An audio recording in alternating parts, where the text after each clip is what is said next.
Je m'appelle Célia, j'ai 36 ans et je suis graphiste, artiste et sérigraphe au sein du studio graphique Le Manoir aux Histoires. Voilà, donc je suis Étienne, j'ai 33 ans et je suis aussi graphiste, artiste et sérigraphe comme Célia au Manoir aux Histoires. Notre parcours a commencé par des études en graphisme et en communication à Béziers, c'est là où on s'est rencontrés tous les deux. Ensuite, on a fait une année en Erasmus en Finlande qui était très enrichissante.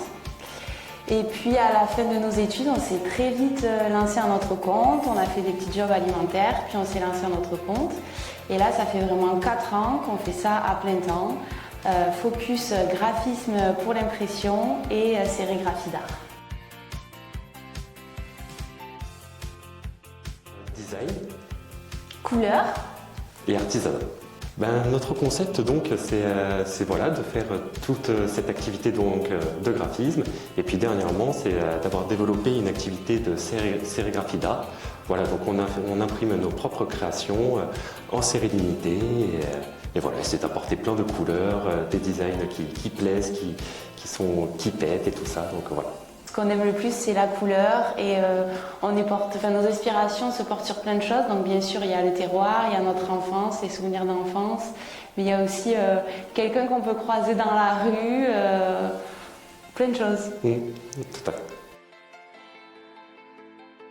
Par rapport donc à la sérigraphie, on faisait tout de chez nous, dans notre appartement, donc du salon à la salle de bain, à notre pièce qui était le bureau. Et voilà, et on avait besoin d'espace vraiment pour développer l'activité et pour après aussi mener à bien donc, des ateliers initiation à la sérigraphie.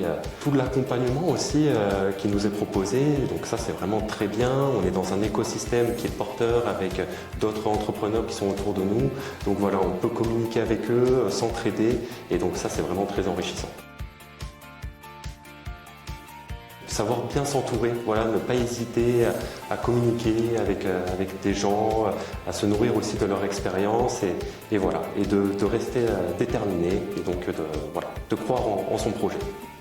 Quand on commence à entreprendre, parfois on fait des erreurs, mais en fait les erreurs sont constructives et il ne faut pas s'arrêter au premier obstacle. On apprend de ses erreurs et il faut continuer d'avancer.